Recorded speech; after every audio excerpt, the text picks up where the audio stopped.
Welcome back to nation Bihar media. ये जानते हैं बिहार की कुछ महत्वपूर्ण बड़ी खबरें। उससे पहले आप हमारी किस जिले से खबरें देख रहे हैं हमें कमेंट में जरूर बताएं। इस वीडियो को लाइक करें, चैनल को जरूर सब्सक्राइब करें। आइए जानते हैं कुछ बिहार की महत्वपूर्ण और बड़ी खबरें।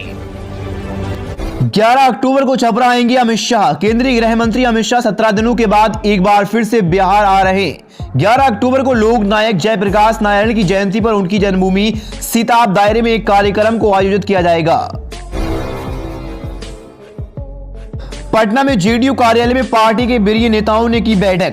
पटना में जेडीयू कार्यालय में पार्टी के बड़े नेताओं ने बैठक की। बैठक में संगठन की मजबूती, सदस्यता अभियान और जनसंपर्क संवाद कार्यक्रम को लेकर चर्चा हुई। इसके अलावा पार्टी नेताओं ने नेताओं को बयानबाजी से परहेज करने की हिदायत दी।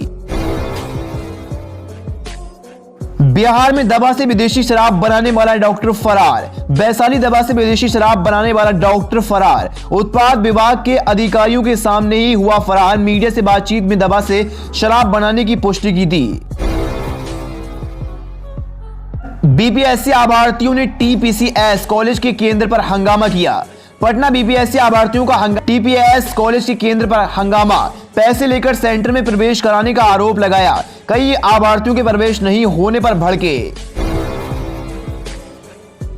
तेजस्वी यादव कल बिहार के भविष्य है। पटना राजद विधायक भाई वीरेंद्र बोले, तेजस्वी कल बिहार के भविष्य। तेजस्वी बनेंगे बिहार के सीएम। नीतीश कुमार करेंगे देश की राजनीति।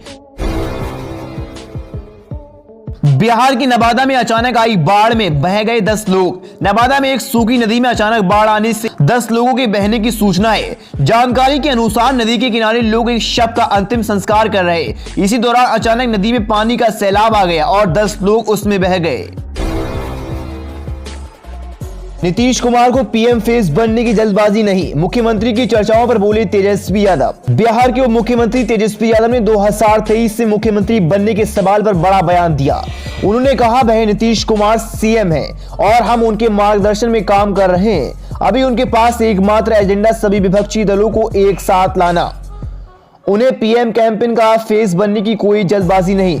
तेजस्वी यादव ने कहा ऐसी बात नहीं है कि हमारी कोई लालसा नहीं है। कुछ बनने की हमारा एकमात्र लक्ष्य है कि भाजपा और आरएसएस को गद्दी से कैसे हटाने का काम करें।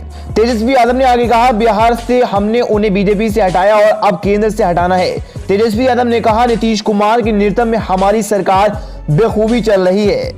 समर्थक इस तरह का बयान देते रहते हैं। उन्होंने नीतीश कुमार को भी स्पष्ट किया प्रधानमंत्री बनने की उनकी कोई लालसा नहीं। इन सभी चीजों पर चर्चा करने का कोई समय नहीं है। उन्होंने कहा मुख्यमंत्री बनने की हड़बड़ी नहीं है, लोगों को बयान देने से बचना चाहिए। हमारी सरकार अच्छी चल रही है। मुख्यमंत्री नीतीश कुमार को 7 पार्टियों ने अपना नेता चुना है।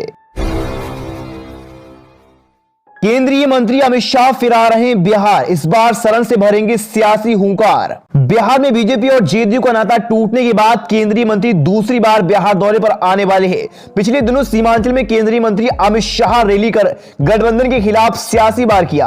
अब शाह 11 अक्टूबर को छपरा आ रहे। 2024 में होने वाले लोकसभा चुनाव से पहले शाह ने बिहार में फोकस कर दिया। केंद्रीय गृह मंत्री अमित शाह 11 अक्टूबर को सदन आने वाले हैं। लोक नायक की जयंती पर बिहार में नगर निकाय चुनाव पर रोक से पटना हाई कोर्ट का इनकार। आरक्षण मामले पर फैसला जल्द। पटना हाई कोर्ट ने बिहार में नगर निकाय चुनाव पर रोक लगाने से इनकार कर दिया। हालांकि कोर्ट ने आरक्षण मामले में लंबी सुनवाई के बाद आदेश सुरक्षित कर लिया। कोर्ट का कहना है कि इस पर फैसला जल्द सुनाया जाएगा।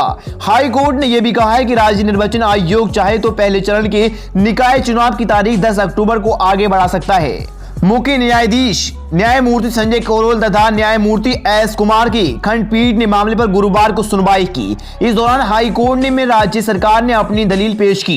राज्य सरकार की ओर से सुप्रीम कोर्ट की सीनियर एडवोकेट विकास सिंह ने पिछड़ी जाति को आरक्षण को चुनौती देने वाली अर्जी का विरोध करते हुए कहा सरकार की आरक्षण नीति सही है। राजनीतिक पिछड़ेपन को आधार मानकर चुनाव में आरक्षण दिया जा रहा है। गौरतलब है कि बुधवार को याचिकाकर्ताओं ने कोर्ट को बताया कि सरकार ने सभी पिछड़ों में कुल पदों की 20% सीट पिछड़ी जातियों के लिए आरक्षित की है, जबकि किस पिछड़ी जाति के लोग किस बोर्ड में कितने लोग हैं इसका डेटा सरकार के पास नहीं है। मध्य प्रदेश में कमलनाथ के गढ़ में कांग्रेस को मिली शिकस्त, निकाय चुनाव में बीजेपी का डंका। मध्य प्रदेश में स्थानीय निकाय चुनावों में सत्तारूढ़ बीजेपी ने शुक्रवार को 814 सीटों में से 417 सीटों पर जीत हासिल की। बीजेपी ने मंगलवार को 46 स्थानीय निकाय चुनाव में हुए चुनावों में 38 में बहुमत हासिल करने का दावा किया। एक अधिकारी ने जानकारी देते हुए बताया कि 46 स्थानीय निकायों में के चुनाव में मुख्य विपक्षी दल कांग्रेस ने 250, निर्दलीय ने 131, आम आदमी पार्टी ने 7, जेजेपी ने 6 और बहुजन समाज पार्टी ने 3 सीटों पर जीत हासिल की। बता दें कि 17 नगर पालिकाओं 29 नगर परिषदों के चुनाव 3357 उम्मीदवार मैदान में थे। 18 जिलों में हुए मतदान में 72% मतदान हुआ। वहीं कम से कम 25 नगर सेवक निर्विरोध चुने गए। खास बात यह है कि पूर्व सीएम कमलनाथ की गृह क्षेत्र वाली विधानसभा सोसर में नगर पालिका में कांग्रेस को बड़ा झटका लगा। यहां कांग्रेस का एक भी पार्षद नहीं जीत पाया। पूर्व सीएम कमलनाथ और नुकुल नाथ ने अपने प्रत्याशियों को विजय दिलाने में आम सभा और रोड शो किया था, लेकिन हार का सामना करना पड़ा। मध्य प्रदेश में कांग्रेस अध्यक्ष कमलनाथ ने कांग्रेस उम्मीदवारों को उनके प्रदर्शन पर बधाई दी और आरोप लगाया कि बीजेपी ने चुनाव लड़ने के लिए आधिकारिक तंत्र का दुरुपयोग किया। उन्होंने आरोप लगाया कि बीजेपी के इशारे पर प्रशासन द्वारा कांग्रेस उम्मीदवारों को परेशान किया गया। परिणाम दिखाते हैं कि सच्चाई को परेशान किया जाता है, लेकिन उसे हराया नहीं जाता।